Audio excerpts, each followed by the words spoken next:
Assalamu alaikum warahmatullahi wabarakatuh. Welcome back to our channel and those are new, welcome to my channel. So hopefully आप सब लोग ठीक होंगे and पढ़ाई बहुत अच्छी चल रही होगी. So हम जो है आज क्लास 10th का उर्दू मीडियम का इंग्लिश का क्वेश्चन बैंक देखने वाले हैं. और हम लोग जो है इससे पहले जो वीडियो था उसमें हमने पहला सेक्शन जो है लैंग्वेज स्टडी का सेक्शन है वो सॉल्व कर लिया था. आज जो है हम लोग सेक्शन 2 देखेंगे, यानी कि हमारा जो पैसेज सेक्शन है वो अनसीन पैसेज, जो समरी है, जो डायलॉग राइटिंग है और कुछ राइटिंग स्किल्स की सेक्शन जो है वो मैं अपलोड कर चुकी हूँ. तो अगर आपने वो नहीं देखा है तो आप लोगों को लिंक जो है डिस्क्रिप्शन बॉक्स में मिल जाएगी. सो आज जो हम लोग टेक्सचुअल पैसेज देखेंगे. उसके बाद जो है अगर आपको प्रोज सेक्शन चाहिए तो आप लोग नीचे कमेंट करिए या फिर हम जो है सीधा राइटिंग स्किल से स्टार्ट करेंगे. जो है आपका टेक्सचुअल पैसेज जो है आपकी किताब से आपको 10 पैसेजेस इसमें दिए गए हैं और सब पर जो है 10-10 मार्क के क्वेश्चन है. हर मतलब A1 A2 A3 A4 A5 इस तरीके से इंग्लिश में जो है डिवाइड होता है पैसेज का क्वेश्चन और हर एक पर 2-2 मार्क होते हैं. A1 और A2 जो है वो पैसेज बेस्ड होता है, यानी आपको पैसेज में से ढूंढ के लिखनी होती है. किसी भी तरह की उसमें एक्टिविटी हो सकती है. 2-2 मार्क की होती है. 1-1 मार्क्स के छोटे छोटे क्वेश्चन होते हैं, आंसर होते हैं 1 सेंटेंस वाले या फिर इस तरीके से कंप्लीट द सेंटेंस या वेब वगैरह. A3 जो है वो वोकेबुलरी होती है. A4 आपका मेन ग्रामर होता है और A5 जो है आपका पर्सनल रिस्पॉन्स होता है. ये चीज़ आप लोगों को बहुत अच्छे से मालूम है. पहला जो हमारा पैसेज दिया गया है वो है बेबी लंगूर वाला जो दिया है. इसमें वो पार्ट दिया है जब राइटर जो है वो लंगूर को वहाँ से रेस्क्यू करके लाते हैं और अपने घर पे फर्स्ट एड देते हैं उसको, और फिर जो है उसकी माँ जो उनके चौखट पर बैठे देख रही होती है, वो वाला हिस्सा दिया गया है. पहले जो है कंप्लीट द सेंटेंस है, आपको सिर्फ इसमें से जो है देख के लिखना है. The narrator was relieve to find out that baby was breathing. यहाँ पर जो है दिया हुआ है ये चीज़. The mother langur was sitting on a kitchen row. ये जो है लास्ट पैराग्राफ जो यहाँ पे दिया हुआ है, यहाँ पर जो है मेंशन है. The narrator gently laid the baby langur on the dash floor inside the poultry coop. First ही लाइन में दिया है. The baby langur was trembling like a dash, तो it was trembling like a leaf in the wind. तो ये जो है हमारा पहला क्वेश्चन हुआ 2 मार्क का. आपको जो है सिर्फ इसमें से ढूंढ के लिखना आता है. उसके बाद आपको अरेंज करना है. अरेंज करने वाले क्वेश्चन बहुत मिलेंगे आपको इंग्लिश में. इसमें जो है पैसेज में जो चीज़ मेंशन है जिस हिसाब से उस हिसाब से आपको उसको अरेंज करना है. तो सबसे पहले पैसेज में आया कि the narrator took the baby langur to backyard. उसके बाद पैसेज में आया that narrator was relieve to find that baby langur was alive. The narrator offered the baby langur a peel banana. और लास्ट जो है दिया है the narrator turned away from the coop. तो ये जो है इस तरीके से इसका सीक्वेंस होगा 3 4 1 2 इस तरीके से, मतलब जैसे आप नंबरिंग देख सकते हैं. उसके बाद opposite word from the passage, तो फर्म का आएगा जेंटल. फर्म यानी जैसे थोड़ा स्ट्रॉन्ग टाइप का और जेंटल यानी एकदम नरम नाजुक. आउटसाइड का इनसाइड, हॉट का कोल्ड और स्टीडी का शेकी. इसके बाद जो है डू एस डायरेक्टेड है आपको. He was in A state of shock. इसमें आपको जो है क्वेश्चन टैग लगाना है. तो क्वेश्चन टैग का रूल जैसे कि आप लोगों को मालूम है, अगर पैसेज में नॉट दिया हुआ है तो टैग में नॉट नहीं लगेगा. सॉरी, अगर सेंटेंस में नॉट दिया गया है तो टैग में नॉट नहीं लगेगा, और अगर सेंटेंस में नॉट नहीं है तो हमको टैग में नॉट लगाना है. तो यानी कि इन तीनों में से जो नॉट वाला है वही कोई एक आंसर होगा. तो बी आंसर तो अपने आप कट हो गया. अब जो है यहाँ पर हम वर्ब देखें, अगर हेल्पिंग वर्ब देखें तो वॉज है, तो इसीलिए जो है हम लोग वॉजंट ही लेंगे. अगर यहाँ पर कुछ नहीं होता तो हम फिर सेंटेंस के हिसाब से डू डिड या जो है डजंट इस्तेमाल करते हैं. लेकिन यहाँ पर जो है हेल्पिंग वर्ब दिया गया है तो वॉज और उसके आगे नॉट लगाएंगे तो wasn't he. I took the baby langur to our backyard. Use past perfect tense and rewrite. Past perfect tense जो है वर्ब का फॉर्म जो होता है, तो टुक का जो है टेकन हो जाएगा. पास्ट परफेक्ट है तो I had taken the baby langur to our backyard. Now person response, what would you do if you found an injured bird while returning from your school? यहाँ मैंने आंसर लिखा है, आप लोग अपने से लिख सकते हैं. जैसे if I find an injured bird on my way, I will pick it up carefully and put it in a safe place. And सबसे पहले उसको उठाकर किसी सही जगह सेफली रखेंगे. I will give it a first aid as well as some water और food. उसको जो है फर्स्ट एड देंगे, जैसे राइटर ने जो है बेबी लंगूर के साथ किया, उसको देखते हुए आप लिख सकते हैं. Once the bird will be a little better, I'll examine the injury again and will decide if to visit the vet or let it fly again. यानी फिर जो है थोड़ा वो ठीक होगा तो मैं देखूंगा कि उसकी जो चोट है वो कितनी गहरी है, और अगर डॉक्टर को दिखाना है तो जैसे जो होते हैं वहाँ पर दे देंगे, नहीं तो उसको जो है उड़ा देंगे। तो इस तरीके से आप लोग जो है अपना आंसर लिख सकते हैं।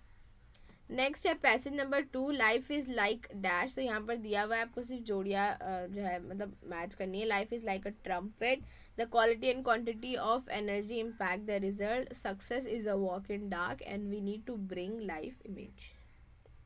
उसके बाद है valuables that spark of our imagination. तो यहाँ पर पहली लाइन में है vision, wishes, intention and dream. ये जो है 4 इसका आंसर होगा। Match the following words with the meaning. A3 जैसा मैंने बताया वोकैबुलरी बेस्ड होती है, इसमें आपको मीनिंग, अपोजिट्स और जो सिनोनिम्स होते हैं वो सारी चीज़ें पढ़नी होती है। स्ट्रैटेजी का मतलब होता है प्लान ऑफ एक्शन। एग्जीक्यूट का मतलब टू कैरी आउट, यानी किसी चीज़ को अमल में लाना। और ट्रम्पेट एक म्यूजिकल इंस्ट्रूमेंट है। क्रैक यानी एक होल, छोटा सा जो दरार होती है वो। We can't get anything out. अब देखिए यहाँ पर भी क्वेश्चन टैग लगाना है। इधर पे सेंटेंस में नॉट का इस्तेमाल हुआ है, कांट है, यानी हमको जो है टैग में नॉट नहीं लगाना है। तो इसलिए जो है ये तीनों तो ऑप्शन आएंगे नहीं, क्योंकि तीनों में जो है नॉट लगा हुआ है, तो हमारा आंसर होगा कैन बी। यहाँ कांट है तो इसका जो है कैन हम लोग लेंगे, नॉट हटा देंगे तो can be. Success is a walk in dark. यहाँ पर आपको WH क्वेश्चन जो है टाइप करना था कि अंडरलाइन पार्ट एज आंसर है, बट अंडरलाइन पार्ट कुछ है ही नहीं यहाँ पर। तो अगर हमारा अंडरलाइन पार्ट होता वॉक इन डार्क तो हम लिखते हैं व्हाट सक्सेस इज लाइक, यानी सक्सेस किस तरह है, किसकी तरह है। तो सक्सेस जो है वो अंधेरे में चलने की तरह है। अगर हमारा जो अंडरलाइन पार्ट होता सक्सेस, तो क्वेश्चन बनता what is like a walk in dark, यानी अंधेरे में चलने की तरह क्या है, तो सक्सेस है। Personal response, life is something like a trumpet, do you agree with this statement, why. तो सबसे पहले जब आपको पूछा गया कि do you agree with it और नॉट, तो आपको पहले लिखना है yes I agree with the statement. आप डिसएग्री भी कर सकते हैं, लेकिन फिर आपको उतना स्ट्रॉन्ग रीजन होगा देना होगा कि आप क्यों डिसएग्री कर रहे हैं। So yes I agree with the statement. अब क्यों भी पूछा है, तो trumpet produce sound from the air put from outside, यानी ट्रम्पेट में जब हवा फूकी जाती है तो उससे अंदर वाइब्रेट होकर जो है साउंड क्रिएट होता है। तो उसी तरीके से लाइफ भी है, that's how life is. If we don't put anything in we won't get anything out, ये पैसेज में मेंशन था। We have to put our efforts and hard work to get the result of our choice. तो ये मैंने काफ़ी short में लिखा है, आप इसमें जो है 1 से 2 सेंटेंस और अपनी तरफ से ऐड कर सकते हैं। पैसेज 3 हमारा जो है वो the first flight young seagull के बारे में है, और ये जो है आपको टेक्सचुअली ट्रू फॉल्स दिए गए थे। Young seagull was not confident about the ability of wing, सही है। The young seagull's parents guide, sorry ये वाला जो है यहाँ पर गलत मार्क हो गया, ये वाला स्टेटमेंट भी सही है। पहले 2 स्टेटमेंट ट्रू है और उसके बाद के 2 स्टेटमेंट जो है वो रॉन्ग है। Efforts made by the young seagull's parent to coax him to fly, तो उन लोगों ने काफ़ी कुछ किया, जैसे उसके नज़दीक आते उसको बुला रहे थे, जैसे around calling him shrilly, upbraiding him, threatening to let him starve on his ledge unless he flew away, यानी उसको उन लोगों ने बुलाए भी अपनी तरफ, उसको अट्रैक्ट करने की कोशिश की, उसको डराए भी थोड़ा, उसको कुछ खाने के नहीं दे रहे थे, लेकिन फिर भी जो है वो मुड़ा नहीं। तो ये जो हाईलाइटेड पार्ट है इसका आंसर होगा। Use words of phrase from the passage to complete the sentence, ये चीज़ भी आपकी एक्टिविटी ये वाली आपको किताब में दी गई है। तो she could not dash to deliver her maiden speech, ऊपर जो फ्रेजेज या वर्ड्स यूज हुए हैं उसमें से आपको फिल करना है। तो she could not muster up the courage, यानी वो हिम्मत नहीं जुटा पाई। Be brave and get rid of cowardice, यानी अपनी जो बुजदिली है उससे छुटकारा पालो, और मतलब मजबूत बनो और अपनी बुजदिली से छुटकारा पालो। The hungry rats devour all the sweet, electricity went off and whole area plunge into darkness, यानी अंधेरे में डूब गया इस तरीके से। तो ये जो है ऊपर कुछ वर्ड्स एंड फ्रेजेस इस्तेमाल हुए थे जिससे हमको फिल करना था।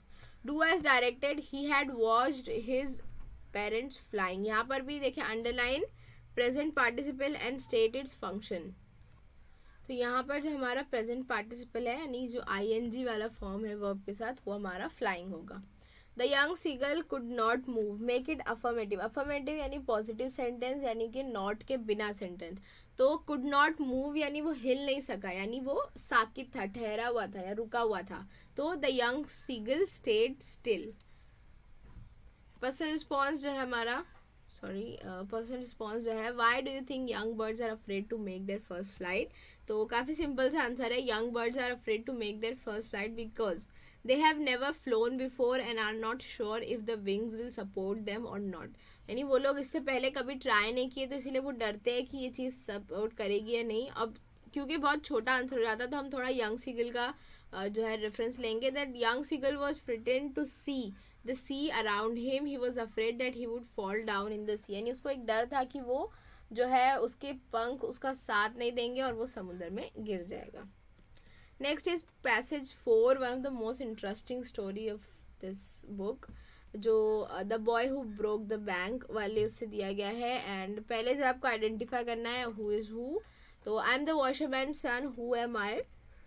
यहाँ पर मेंशन है सीताराम द वॉशरमैन सन, तो ये सीताराम होगा। I am the sweeper, who am I, Nathu. I am the owner of the bank, said Govind Ram. And I am the place where you can deposit and withdraw money, तो that is the bank.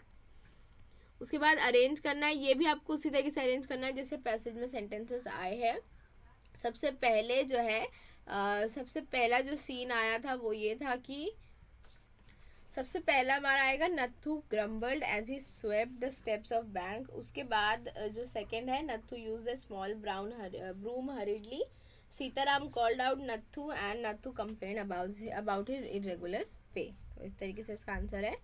Find the words from the grid. Across यानी आड़े में जो है a thing used to sweep the floor, तो broom यानी झाड़ू। Name of the body part यानी हेड। और डाउन में अपोजिट ऑफ रिच यानी पुअर। और पीरियड ऑफ 30 days यानी कि मंथ। तो आपको सिर्फ जो है इसको इसमें मार्क करना है। Do as directed, he swept the step. Begin your sentence with the steps. यहाँ पे क्या बोल रहा है कि उसने जो है सीढ़ी पर झाड़ू लगाया, तो अब हमको जो है द स्टेप्स से सेंटेंस स्टार्ट करना है, यानी कि सीढ़ी पर उसकी तरफ से झाड़ू लगाया गया इस तरीके से। तो the steps were swept by him, यानी बाय लग जाएगा। As soon as I get my money I am off. No sooner than use करना है, तो एज सुन की जगह नो सूनर लगता है और कॉमा की जगह देन लगता है। तो no sooner than I got my money, then no sooner than I got my money, then I am off. उसके बाद जो है व्हाट मेक्स यू एंग्री। ना ये पूरा आपकी तरफ से आंसर होगा कि व्हाट मेक्स यू एंग्री। जैसे आप लोग लिख सकते हैं दैट पीपल, थोड़ा फिलोसफिकल भी लिख सकते हैं, दैट पीपल हु लाइज और the people who pretend to be our friend and be our enemy is someone who makes me angry. या फिर आप कुछ जर्नली भी लिख सकते हैं, जैसे कि कोई जब आपकी पर्सनल बिलोंगिंग्स टच करता है, जैसे someone who touch my personal things or who try to read my diary or who try to sneak peek in my personal life makes me angry। या कुछ भी जो आपको गुस्सा दिलाता है, एंड देन उसके बाद आप क्या करते हो, तो that's totally up to you. उसके बाद है passage number 5 doctor Stephen Hawking पर। यहाँ पर जो है complete the following sentence. Doctor Hawking considered equal to Einstein, first sentence दिया है। His writing is full of wit and humour, fourth line में दिया है। Stephen's book a brief history of time is one of the best selling book of our time, यहाँ पर 5th line में mention है। और लेट अस सल्यूट, तो ये पूरा सेंटेंस आपको लिखना है। Let us salute all those brave people who in spite of being disabled strive to do their best. उसके बाद जो है क्वालिटीज़ ऑफ स्टीफन हॉकिंग, तो आप पैसेज पढ़ेंगे तो आपको काफ़ी सारे वर्ड्स मिलेंगे। से मैंने 4 लिखे है कि he was very humble person, optimistic थे यानी पॉजिटिव थे, simple and down to earth थे। उसके बाद राइट डिस्क्राइबिंग वर्ड, तो आपको पैसेज में आपको जो है इसमें सिर्फ ये करना है कि पैसेज में से ये वर्ड्स ढूंढकर उससे पहले जो एडजेक्टिव्स लगे यानी डिस्क्राइबिंग वर्ड्स लगे उसको लिखना है। तो करेज के साथ है exemplary courage, ultimate demise, brave people and core secret. Do as directed, science will discover the core secret of the universe. तो ये भी जैसे ऊपर हम लोगों ने स्टेप्स का किए वैसे ही है। द कोर सीक्रेट से शुरू करना है यानी ऑब्जेक्टिव से शुरू करना है, तो बाय लगेगा सेंटेंस में। The core secret of universe will be discover by science. I try and lead a normal life, तो यहाँ पर जो है पॉजिटिव है, प्रेजेंट जो है मतलब एड अ क्वेश्चन टैग है, तो पॉजिटिव सेंटेंस है तो हमको नॉट लगाना है। और ये जो है एक सिंपल प्रेजेंट टेंस है तो हम जो है डोंट लगाएंगे, क्योंकि आई के साथ डू लगता है और हमको नॉट लगाना है तो डोंट आई हो जाएगा।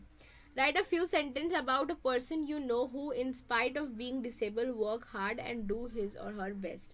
अब या तो आप ये अपनी पर्सनल लाइफ पर से लिख सकते हैं, नहीं अगर आप कभी किसी ऐसे शख्स से मिले हो जो कि डिसेबल है किसी भी फॉर्म में, फिजिकली मेंटली, और जो है फिर भी वो अपनी तरफ से पूरी कोशिश कर रहे हैं अपनी ज़िंदगी को हर बेहतर तरीके से जीने की। या फिर आप किसी जो है शख्सियत के बारे में लिख सकते हो, जैसे हेलेन केलर थी, उनके बारे में जो है आप लिख सकते हैं।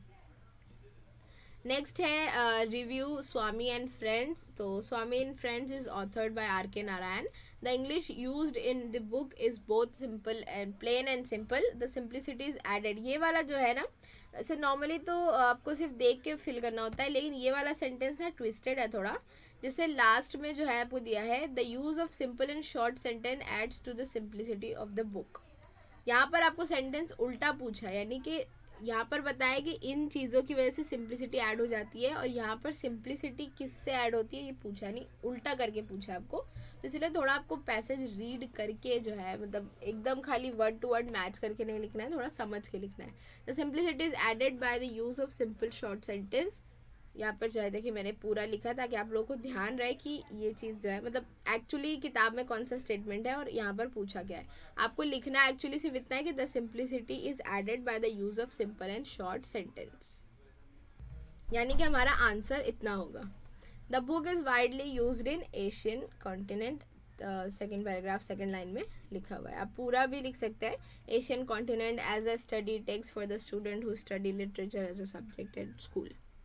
नेक्स्ट है right 4 features of the book Swami and friends. तो आपको यहाँ पर जो 4 हाईलाइट दिख रहे हैं, जैसे ये इसकी जो लिटरली वैल्यूज थी, with it fills with a lot of literary values. It was a good read for the kids and teens. It has simple English and both the English is both plain and simple. तो ये जो है आप लोग इसके features लिख सकते हैं। इसके बाद है कंप्लीट द टेबल। सिंप्लिसिटी का वर्ब फॉर्म होगा सिंप्लीफाई और एडजेक्टिव फॉर्म है सिंपल। इंजॉयबल जो है एक एडजेक्टिव है, तो इसका नाउन फॉर्म होगा इंजॉयमेंट और वर्ब फॉर्म होगा enjoy. Do as directed Swami and friends is an interesting read.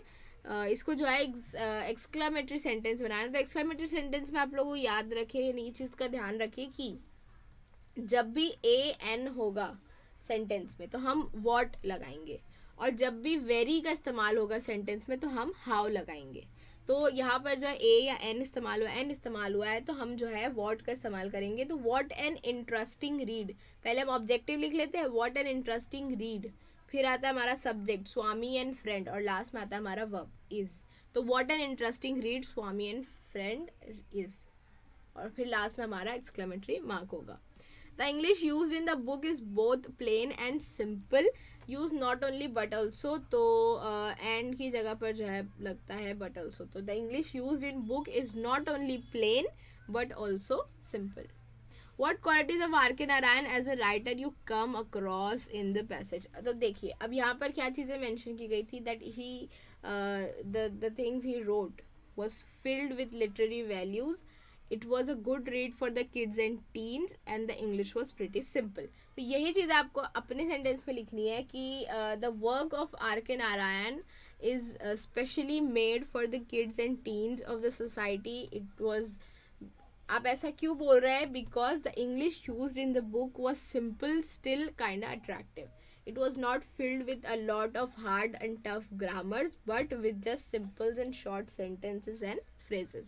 तो इस तरीके से आप जो है क्वालिटीज लिख सकते हैं पैसेज में से based. World heritage, complete the following web. World heritage sites are in danger of being destroyed. ये जो आपको यहाँ पे काफ़ी सारे दिए हैं कॉमा लगा लगा के, उसमें से कोई 4 आपको लिखने हैं। उसके बाद है complete the efforts and steps taken by the world heritage committee to protect the world heritage site. तो पहला यहाँ पर ही देखिए मेंशन है that committee to allocate resource from World Heritage Fund and different plans are put into place to protect and restore the site. Match the synonyms. Allocate का मतलब होता है assign करना, protect का मतलब safeguard, allow का मतलब permit and choose का मतलब select. Do as directed. The World Heritage Committee can choose to delete the site from the list. यानी आप यहाँ पहले आपको be able to इस्तेमाल करना है, तो पहले मतलब समझे कि वर्ल्ड हेरिटेज कमेटी जो है वो चूज़ कर सकती है क्या डिलीट करना है, यानी कि वो कोई भी चीज़ को डिलीट करने का हक रखती है, यानी वो कोई भी चीज़ को डिलीट कर सकती है। तो हमारा जो बी एबल टू है, हमको एबल टू जो वर्ब है उसको यूज़ करना है इसमें। तो डिलीट से पहले ही हम जो है लेंगे, यानी चूज जो है, कैन चूज जो है उसको हम लोग रिप्लेस कर देंगे एबल टू से। तो the world heritage committee is able to delete the sites from the list. Different plans are put into place. Active voice होगी ये, क्योंकि पैसिव वॉइस जो है उसमें बाय या बीइंग इस तरीके से जो वर्ड्स है वो इस्तेमाल होते हैं। Personal response question, why should we preserve the world heritage site. ये चीज़ आप लोगों ने हिस्ट्री में भी पढ़ी होगी कि कुदरती विरसों को या सकाफती विरसों को बचाने की ज़रूरत क्यों है, उनका तहफ़्फ़ुज़ क्यों ज़रूरी है। तो वही चीज़ है, world heritage sites are not just the pride of nation where they are situated but also the pride of entire humanity, यानी वो हमारी इंसानी तारीख की एक मिसाल है और जिस भी देश की वो वहाँ पर मौजूद है उस देश का जो है प्राइड है। As such they must be protected and preserve for generation to come. आने वाली नस्लों के लिए उसे बचाना ज़रूरी है। We must come together and formulate a practical conservation plan so that our future generation can also enjoy these incredible natural and cultural sites. यानी हमारी आने वाली नस्ल के लिए, उनको हमारी तहजीब बताने के लिए, उनको भी ये सारी चीज़ें जो है अवेलेबल कराने के लिए हमको जो है हमारे वर्ल्ड हेरिटेज साइट को प्रोटेक्ट करना चाहिए। Passage 8 is about the beggar who change my life, ऐसा ही कुछ नाम था। So name of the writer's friend was Meena. Name of the hotel they went grand hotel. और the vehicle which won't be available in the rain, taxi यहाँ पर mention है। Name of the drink that Meena insisted to writer to have with हर, तो ये चाय यानी कि T. काफ़ी सिंपल सा यहाँ पर जो है क्वेश्चन, मतलब इस पैसेज में काफ़ी सिंपल से क्वेश्चन है। I can't stay with you tonight, तो आपको ऊपर से देखेंगे अगर आपको तो आपको मिल जाएगा कि राइटर ने सेंटेंस मीना को बोली थे। Let's go and have T at least, ये सेंटेंस जो है मीना ने बोली थी राइटर को। वो मैच द सिनोनिम, तो ड्रेंच का मतलब होता है पूरा भीग जाना। क्यूरियस, इंक्विजिटिव, सरप्राइज्ड का आएगा शॉक, और इंसिस्टेड का demanded.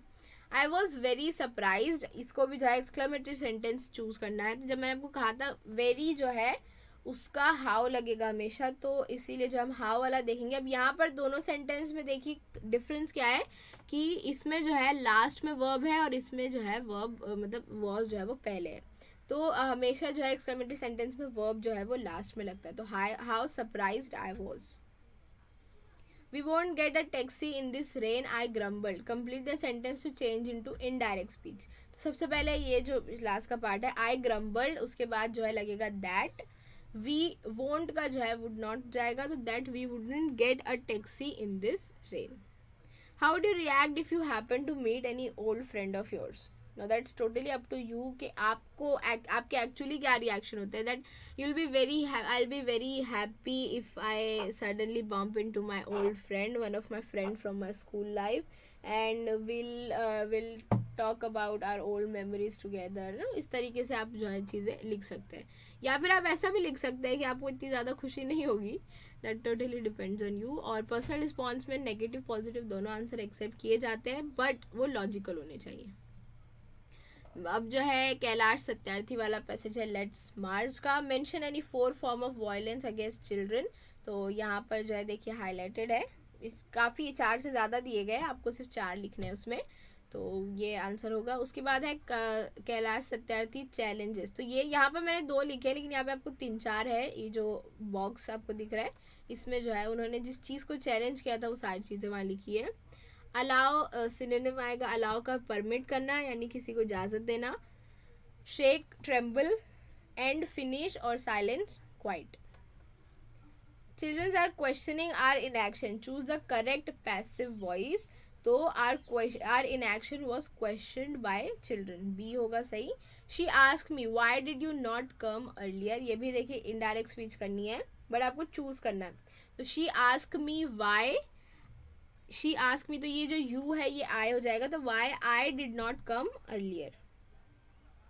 Personal response, what will you do if you see a child working in a construction site. तो यहाँ पर जगह नहीं थी इसलिए मैंने आंसर लिखा नहीं, बट किसी भी जगह पर जो है 14 साल से कम की उम्र के बच्चों को काम कराना जो है वो कानूनन अपराध है। तो you'll राइट कि if I will found a child working in a construction site, I'll first talk to the owner, then I'll report the police station. I'll report it at the police station. If the police won't take any action, I'll visit any NGO and inform them that there are construction sites who are forcing the child to work there and I will नहीं आपको नहीं, वो तो NGO फिर जो है आगे का स्टेप लेगी. तो ऐसा आंसर लिखिए कि थोड़ा सेंसिबल भी लगे. ऐसा नहीं कि बिल्कुल हीरो बन रहे जाके उस बच्चे को बचा के आ रहे, इस तरीके से नहीं, बल्कि क्या एक्चुअली करना चाहिए और क्या लोग एक्चुअली करते हैं वो आपको लिखना है. एज आई टोल्ड यू कि लॉजिकल होना चाहिए answer. Passage, last passage, alchemy of nature. Colors the entire sky, so rainbow color the entire sky. Take new shapes with every passing moment. Cloud. Make tree branch wind changes its form according to the dictates of the sun and wind. तो water, ये चीज़ें आपको passage में पढ़ेंगे तो मिल जाएगी. We experience the alchemy of nature when. तो देखिए बहुत सारी चीज़ें दी गई है, बट यहाँ पर जो दो चीज़ लास्ट में मेंशन है, that when we see a caterpillar turn into butterfly, a flower turn into fruit, we experience the alchemy of nature. तो ये दो चीज़ आप लिख सकते हैं. फाइंड द एंटोनिम यानी अपोजिट वर्ड. वीक का आएगा स्ट्रॉन्ग, इजी का डिफिकल्ट, हॉट का कोल्ड, अनइम्प्रेसिव का इम्प्रेसिव. यहाँ पर एक चीज़ ध्यान रखिए कि ये मैंने ऐसे नहीं लिखा है कि मुझे मालूम है इसके अपोजिट्स, तो मैंने लिख दिए. आपको फ्रॉम द पैसेज बोला गया है तो आपको पैसेज से ही ढूंढना है. अब हो सकता है इजी का पैसेज में वर्ड हार्ड आया हो और अगर आपने डिफिकल्ट लिख दिया तो फिर गलत हो जाएगा. तो इसीलिए जो भी अपोजिट वर्ड आप लिख रहे हैं वो पैसेज में से ही ढूंढ कर आपको लिखना है. Do as directed. We saw an army of ants. Choose the passive voice. So first होगा an army of ants was seen by us. We touch it and it become gold ourself. Use not only but also. तो and की जगह पे but also लगाया जाता है. तो not only we touch it but also become gold our self. और last हमारा पर्सनल रिस्पॉन्स है. According to the writer we learn many thing from the nature. Do you agree with the sentence, support your answer. तो सबसे पहले तो आपको पूछा है do you agree with it और नॉट, तो आपको सबसे पहले वही चीज़ बतानी है कि yes I agree with the statement.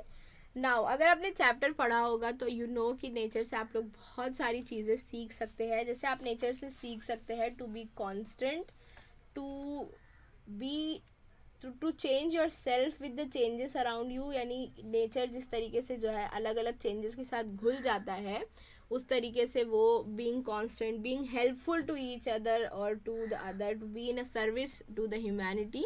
ये सारी चीज़ें हम नेचर से सीखते हैं. तो यही आपको मतलब 4 चीज़ें जो आप सीखते हैं उस पर आपको एक एक सेंटेंस लिख देना है. तो आपका जो है आंसर 4 पॉइंट का हो जाएगा, 2 मार्क आपको मिल जाएंगे. सो यही चीज़ आपको ध्यान रखनी है कि A1 A2 के लिए आपको पूरी तरीके से पैसेज में से चीज़ें दिखनी होती है. तो आपको जो भी चीज़ें, जो भी पैसेजेस किताब में है, जो कहानियाँ किताब में, वो आपको कहानी समझ लेनी है. उसमें क्या चीज़ बताई गई है वो अच्छे से समझ लेनी है. A3 के लिए आपको ज़्यादा से ज़्यादा रीडिंग करनी होगी. जो मीनिंग्स है, जो एंटोनिम्स है, सिनोनिम्स है, इस तरीके के जो ग्रामर, छोटे छोटे नाउन एडजेक्टिव वाले ग्रामर होते हैं वो है. A4 तो आपका पूरा ग्रामर होता है. इसमें आपको फ्रेजेस है, जैसे नॉट ओनली बट ऑल्सो है, नो सूनर देन है, या फिर स्टार्ट विथ वाले जो होते हैं वो है. उसके अलावा वॉइस और स्पीच, ये सारा ग्रामर आपने देखा कि यही चीज़ें रिपीट में पूछी गई है. तो ये सिर्फ चीज़ें आपको कर लेनी है. और पर्सनल रिस्पॉन्स के लिए आप लोगों को 4 और मैक्सिमम 6 सेंटेंस, उससे ज़्यादा लिखने की ज़रूरत नहीं होती है. वो भी चीज़ें आपको जो पैसेज में समझी है उसी पर बेस होती है. तो इसीलिए पर्सनल रिस्पॉन्स में घबराना नहीं है. अगर आपको नहीं भी आता है अटेम्प्ट करने, आपको उसके बारे में नहीं समझ आ रहा है कि आपको क्या लिखना है, तो भी आप लोग 1 से 2 बेसिक सेंटेंस ही सही, थोड़े ग्रामर मिस्टेक के साथ ही सही, लेकिन लिख कर आइए. कोई भी आंसर जो है ब्लैंक नहीं छोड़िएगा. तो आप लोग जो है अटेम्प्ट करिए. आपको अगर डाउट है तो थोड़ा बहुत लिखिए, टूटे फूटे ग्रामर के साथ लिख सकते हैं, लिखिए, लेकिन ब्लैंक नहीं छोड़िए. तो इस तरीके से जो आपका पैसेज सेक्शन होगा. And we'll see you next time in the next video with probably writing skill. till then video अगर समझ में आया है तो लाइक करिए, अपने स्टूडेंट्स एंड क्लासमेट्स के साथ शेयर ज़रूर करिएगा. Thank you very much for watching. Take care. Bye bye.